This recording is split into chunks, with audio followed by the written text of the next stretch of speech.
Independence Day 6, Her Majesty the She-Elephant of the Kingdom danced in Ngola at the BULLETIN residence today.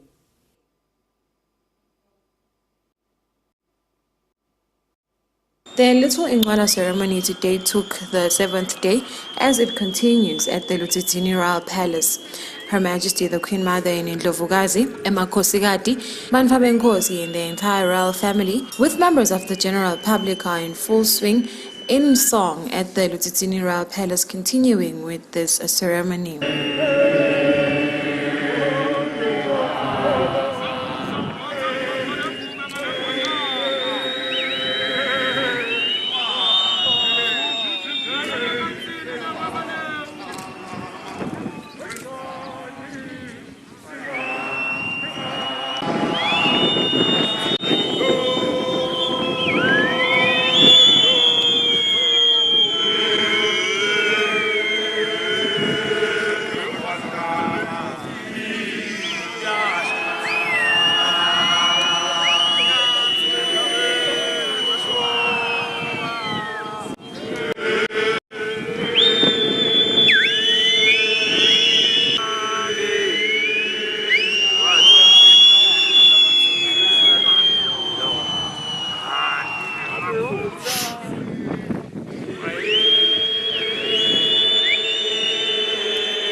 It is also worth noting that people who come from the Ministry of Health are also present at all times to ensure that all the people who are in attendance at the Ingwala ceremony are free of COVID-19.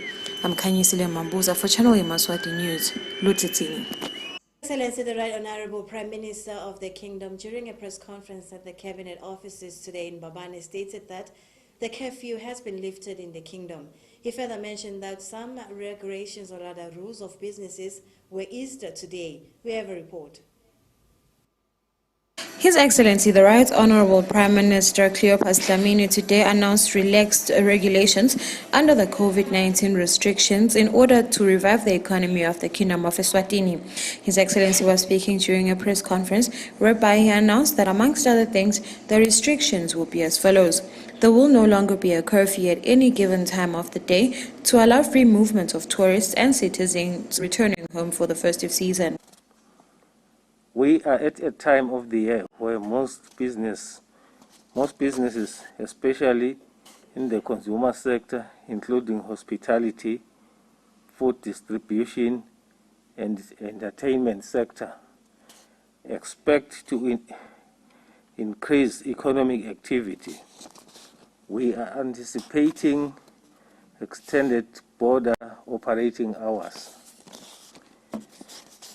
As a result, effective today, adjusted COVID-19 restrictions will be as follows.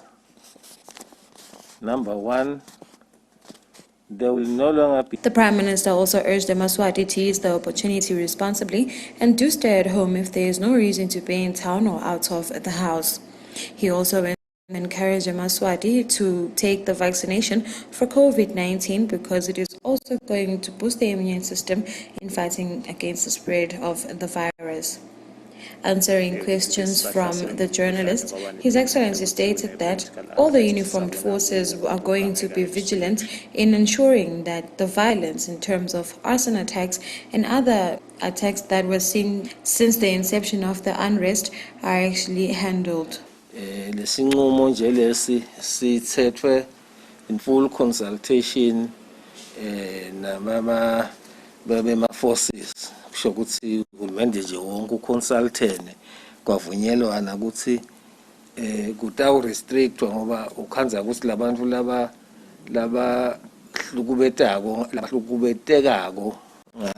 ngalama protocols ngalama curfew ngilaba vele labalalela umthetho ukuthi laba lokhuluma ngabo ukhanze ukuthi one way or other batawuchubeka bona bahambe sicabanga ukuthi ngenteka kube itrap yabo lena ngoba amaphoyisa vele atawuchubeka mount ema roadblocks. After being asked about the alcohol, the Prime Minister stated that there is no scientific fact or proven fact that alcohol is actually correlated with the spread of COVID-19. There is no scientifically proved correlation. Kude lesingathi kusiqiniseko konke nje lokuhlanganisa abantu babe siqumbi nekushaya isiguqo nje kwayenda iCovid ukuthi yanze nako-ke kunatha vele singeke sikuphike lokho ngoba abantu abanatha bayacoca bayakhuluma bayawaplutana nale mask seyiyashisa sebayibeka phasi kepha kutawubuka konke lokho. Urged Yemaswati to ensure that they work together with His Majesty's government in fighting against the spread of COVID-19 so that during the review there are no constraints in terms of the restrictions. I'm Kanyisile Mambuza for Channel Yemaswati News, Mbabane. Deputy Prime Minister of the Kingdom arrived in the country through the King Mswati III International Airport, where the Deputy Prime Minister represented His Majesty King Mswati III at the Tanzania's Independence Day. We have a report. Sibike nekwekuthi libandla lihambe kahle lapha belithunywe khona ingwenyama bekunesebenti lomkhulu eveni laseTanzania lapho beba gubha iminyaka lengamashumi lasithupha solo kubathola indiphethe labamthola nga-1961 so bamemeke silo ngokuthi imsebenzi miningi kakhulu yakangwana lebengeke ishintsho noma iguqulo yaseke ngwenyama sethi angiholela ibandla leliyawuyimela phinze limele indlovukazi limele sive semaswati kulo msebenzi ngoba live laseTanzania sinebudlelwane nabo lobukhulu lobuningi etindzaweni letinengi la sisebenzisana khona sibambisene khona phinze lelo live sibe nalo kaSADC phinze sibe nalo kaCOMESA letinye nje-ke tinhlangothi lapha sisebenza kanye khona bekunemlayeto-ke lebeswethwele siwumikisa lena lophuma kuyo ingwenyama naletinye tinkulumo lesingedeke sathi deka lapha kepha singasho nje ukuthi lo msebenzi uhambe kahle kakhulu sive seTanzania sihlangene bobona nje lisasasa la stadium lapha kujatshulwe khona kakhulu sibuke nebantwana labasebancane nabo benti imidlalo leminingi lehlukile noma bekhulunywa ngeSwahili nje kepha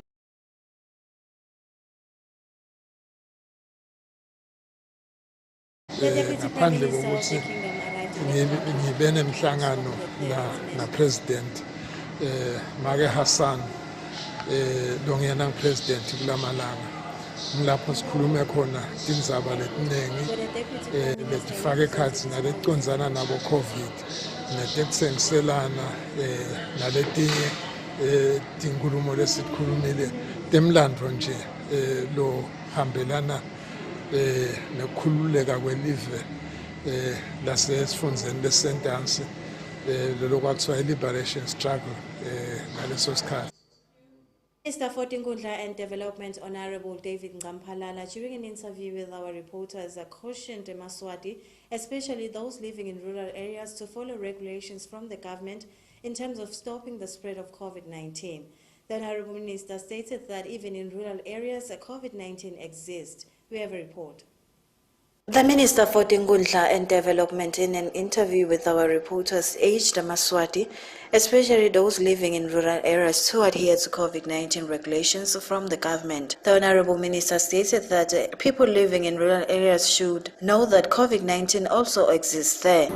Bengathi nje mina ke umuntu kokuqala akabonge last khona lo commissioner ibambise uhulumende wengwenyama ngokuphumela ngaphandle kuyokwelekelela sive kufalo lesikhuluma ngako kude lokufanele ukuthi akuthathele phansi bengathi ke mina kethu likakhulu leti inkundleni la sibuya khona besingacela ukuthi bantu abatinakelele bagcine yonke imigomo lesho ngibetempilo likakhulu lemakhaya uyafica lokuthi indaba yemamaski ungathi nje inkinga yasedolobheni lebe singacela ukuthi ukugula lokhona likakhulu kulamalanga uyeva lo mkhuhlane ugijima inombolo ngemandla laphuthumako nami ngisasho njalo nje ngicela live lonke etinkundleni tonke ukuthi bekunena bayojova ngikuthaze nakimi.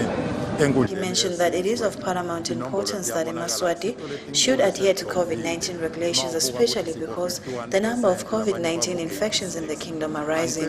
Bantu basesikwe asithi masibuya la nje ngoba sitothola titulo tabo letiya enkundleni leti 25 asimthole lo 50 sivele siphume sonke siyojova lo mncane nalomkhulu ajove athathe ibooster kuze bekunene sitawukhona kuphila impilo yinye lokubuhlungu ngayo. He concluded by urging Yemaswati to vaccinate for COVID-19. I am Zandile Mpapane for Channel Yemaswati News with Linda Shongwe, Mbabane.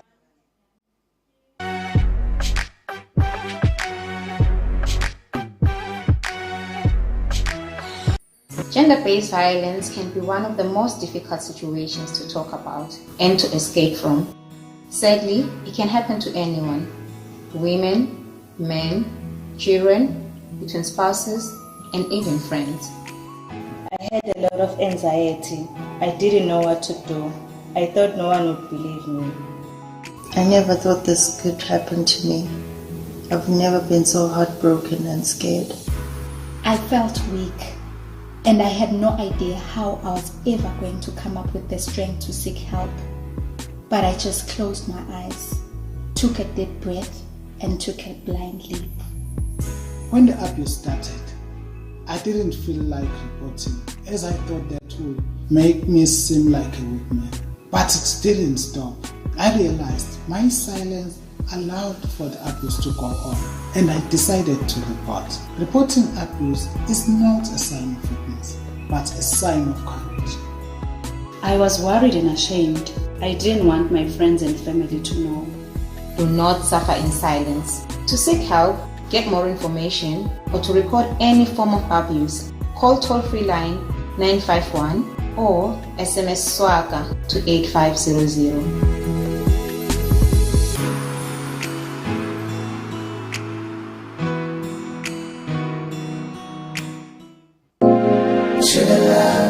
Sunday Chill Out presents the Divas Concert with Kelly Kumalo and your favorite local divas. Come join us on the 12th of December from 12 noon until 7 p.m. at the George Hotel Gardens. Get yourself a ticket from as low as 200 Malangeni for General and 380 Malangeni for VIP. Do not miss out.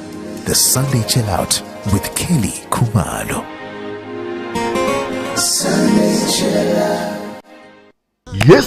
Yestegi ngikubita kabili iDominion Center of All Nations ithatha kwahlisa ukuthi umpostal defender sotathola njalo ngemasonto estegi kumawala hole nga8 ekuseni naleke likhala lakho lelisha iDominion Center of All Nations olaletelela kubona emandla uNkulunkulu kuphiliswa kukhululwa uvula kwetindlu takho kuholwa ngebucotho nekutfola indzawo longayibita ukuthi kusekhaya siyakwemukela eDominion Center of All Nations. Welcome home.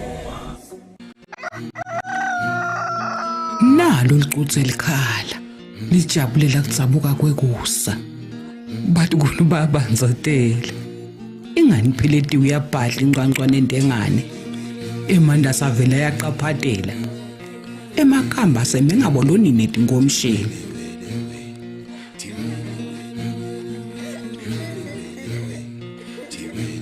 shukela nosekusele manje ngishukela shukela waseswatini lonothile luwengete amandla oqala la sugar tsanza shukela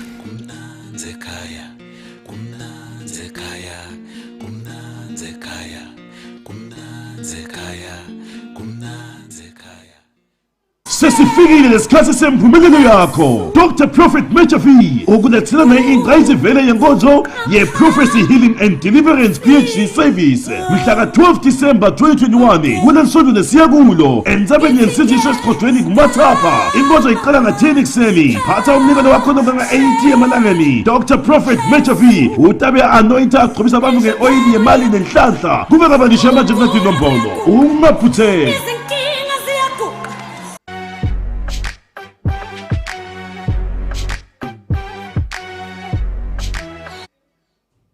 Petelo Motor Vehicle Accident Fund members today cautioned the Yemaswati to drive as cautious as they can, especially during this festive season, making sure that they follow all road signs. We have a report. Communications officer at the Senior Petelo Motor Vehicle Fund, Dumisa Dlamini, spoke to Channel Yemaswati news reporters about motor vehicle safety during this festive season. Dlamini implored motorists to be vigilant drivers and to be aware of their surroundings and also to consider the safety of pedestrians while driving. Loshayelako lokugibela lohamba ngetinyawo njoba usisho ke lesikhathi sesikhathi lesiphithitelako ngoba siyasibona sesifaka nemaholide abokhisimusi nalo bekathi ahleti so yahamba bese ngagcizelela ke sisincephethelo MV fund particularly from the Accident Prevention and Education Department ukuthi isikhathi la khona abantu ukuthi ikakhulu abalabashayelako abaqaphele emgwaqweni babuke ikakhulu litubane lihamba ngalo ngoba ngilo lesibangela lathi ingoti letiningi litubane baphinde bababunake labanye labasebenzisa umgwaqo njoba nje imigwaqweni na ubuka amabuza sekwaba i-hive of activity in terms of business bantu bayathengisa emgwaqweni babeke ama-stalls labanye babeke lokwa nalokwa at market babuhleke bewela na kunemuntu nje mshiya lo yafuna ukuthenga sibhuludu yasembila so tawewela lo so uthola ukuthi uyashayiseka cishe yonke lemigwaqo yethu seyinabo labantu labanjalo. So sitsike bantu abashayelako must always be on the watch for pedestrians. Nawe ma-pedestrians ungakawewela umgwaqo phela buka lokho kokuthi kudeni imoto ledude lekhona. Nyalo-ke emshengu sikhathi sayo incwala umkhosi lomkhulu wakangwane emabutho ahamba tonke letindzawo la incwala isuka khona iye khona nakhona lapho sithi labo labahamba ngathi imoto batalibona libutho lencwala ngoba likhulu limnyama futhi liyesabeka balihloniphe.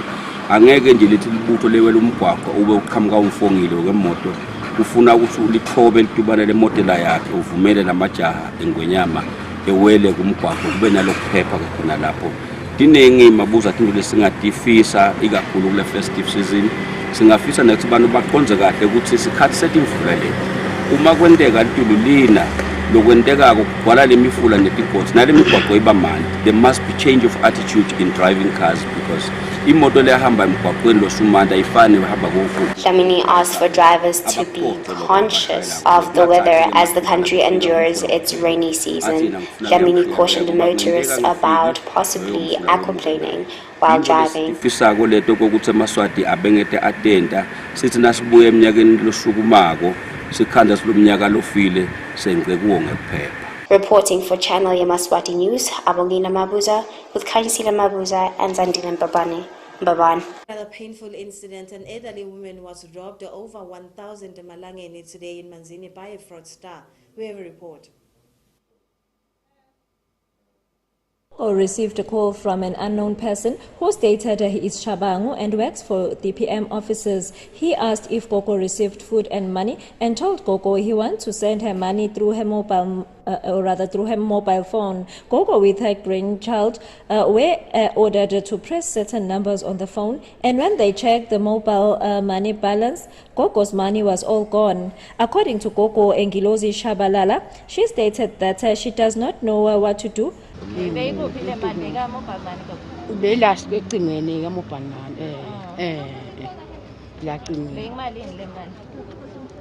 1,340.